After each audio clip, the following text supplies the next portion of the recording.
करीबन 5 वर्ष के इंतज़ार के बाद में आज कुम्हारी फ्लाईओवर ब्रिज फाइनली ओपन होने जा रहा है। 17 तारीख का ये दिन है, रामनवमी का दिन है। आज ये जो फ्लाईओवर है वो चालू होने जा रहा है दोनों तरफ से।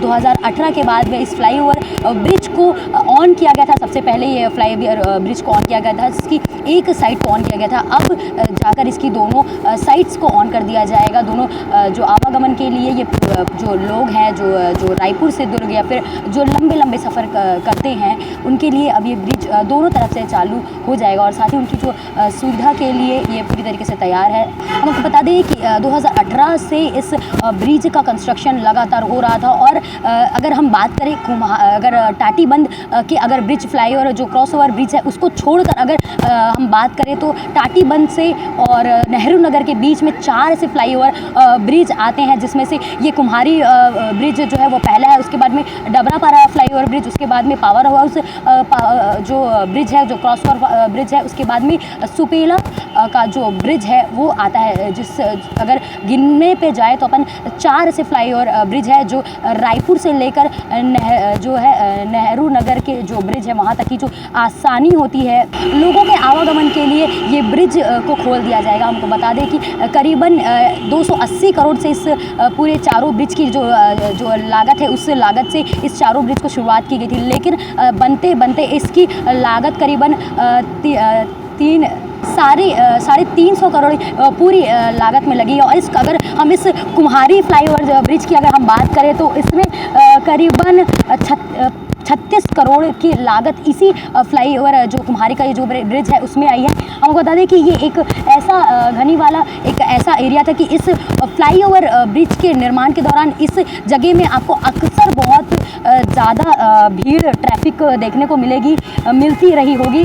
अब इस ब्रिज के खुलने के बाद में एक आसानी ये हो गई है कि अब लोगों को ये फ्लाईओवर की ब्रिज की जो शुरुआत है, लोगों को इस फ्लाईओवर की ब्रिज की शुरुआत के बाद में काफ़ी आसानी होगी और जो ट्रैफिक की समस्याओं से जो लोगों को जूझना पड़ता था इस कुम्हारी फ्लाईओवर ब्रिज के नीचे, अब उस चीज़ से जो लोग हैं आवागमन के जो लोग हैं उससे राहत मिलेगी। खासकर तो इस जो भीड़ की वजह से ट्रैफिक की वजह से लोगों की समय की जो बचत है वो होगी और साथ ही दुर्घटना से भी जो है लोगों को बचत होगी, आसानी होगी और जो ट्रैफिक नियम है उसमें भी काफ़ी कंट्रोल आएगा कि किस प्रकार से यहाँ पे जाएंगे और हादसों में भी कमी आने की कमी आएगी। हम आपको बता दें लेकिन काफ़ी लंबे समय के बाद ये कुम्हारी फ्लाईओवर ब्रिज दोनों तरफ से ऑन हुआ है, क्योंकि कुछ तकनीकी खराबी थी। जैसे कि फ्लाईओवर सबसे पहले चालू हुआ था कुम्हारी का, उसके बावजूद भी कुछ तकनीकी प्रॉब्लम आई। उसके बाद में लंबे समय के बाद में कोविड महामारी आई, जिसकी वजह से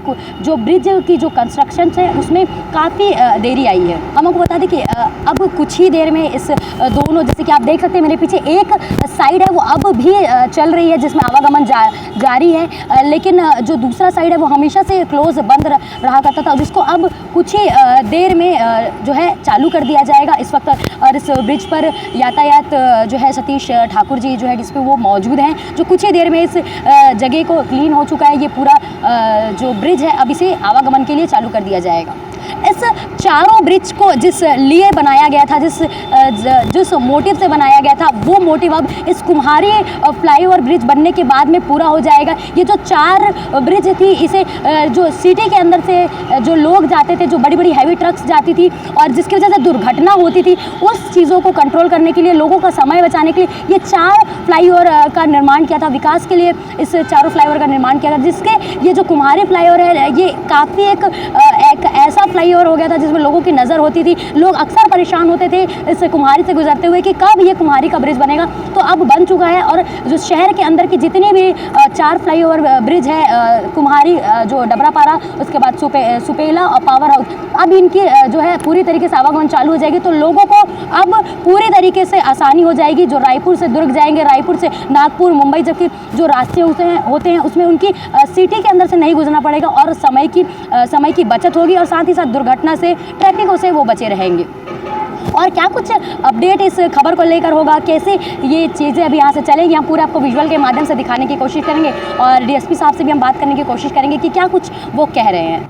हमारे साथ इस वक्त मौजूद है सतीश सर। सर, ये जो कुम्हारी ओवरब्रिज है ये लंबे समय के बाद में ओपन किया और रोड टेस्टिंग के बाद इसको ऑन किया गया है। जी सर, क्या कुछ होगा? जो कुम्हारी का फ्लाईओवर है, ये 1 किलोमीटर के आसपास का ये फ्लाईओवर है। इसमें अभी 4 से 5 दिन का लोड टेस्ट चल रहा था। जो आर्च ब्रिज बना हुआ है, इसमें 300 से अधिक टन का लोड रखा गया। उसके बाद टेम्परेचर टेस्ट किया गया और लोड रखने के बाद जो ब्रिज है नीचे जाता है, उसके बाद 48 घंटे तक उसका लोड टेस्ट किया गया। और लोड टेस्ट करने के बाद उसमें 24 घंटे का समय लगता है। जो नॉर्मल ब्रिज को आने में इसमें टेम्परेचर भी रहता है और इसमें जो मौसम का प्रभाव भी पड़ता है। तो 24 से 28 घंटे में ये नॉर्मल आया है। उसके बाद इसको आज पूरी तरीके से सफाई किया जा रहा है सवेरे से, और आज सभी प्रकार के वाहनों को, इसमें चाहे 2 पहिया हो, 4 पहिया हो, भारी वाहन, इसमें चालू कर दिया जाएगा। और इसके चालू होने से लगभग 30 से 35 हज़ार लोग जो प्रतिदिन दूर रायपुर इस हाईवे में NH 53 में सफ़र करते हैं, उनको एक बहुत बड़ी सौगात मिलेगी। क्योंकि लगातार लोग राजधानी जाते हैं, किसी भी शासकीय काम से जाते हैं, किसी भी अन्य काम से जाते हैं, एयरपोर्ट जाते हैं, रेलवे स्टेशन जाते हैं, हॉस्पिटल जाते हैं, तो वो जाम में फंसते थे। तो एक उनको बहुत बड़ी सुविधा मिलेगी। यातायात के जवानों को जो लगातार, चाहे वह बैंक ऑफ बड़ौदा हो, DMC हो, और चाहे अहिरवारा वाला रोड हो, उसमें जाम फंसते थे। 24 घंटे काम करना पड़ता था, उनको निकालना पड़ता था कहीं, और बारिश के समय में और दिक्कतें होती थी। तो ये बहुत बड़ी सौगात पूरे भिलाई वासियों को जो हाईवे का उपयोग करते हैं, उनको एक राहत भरी रहेगा। और निश्चित रूप से इसके चालू होने से लोगों के समय में बचत होगी, डीजल में भी बचत होगी, कम समय में अपने मुकाम में पहुंच सकेंगे।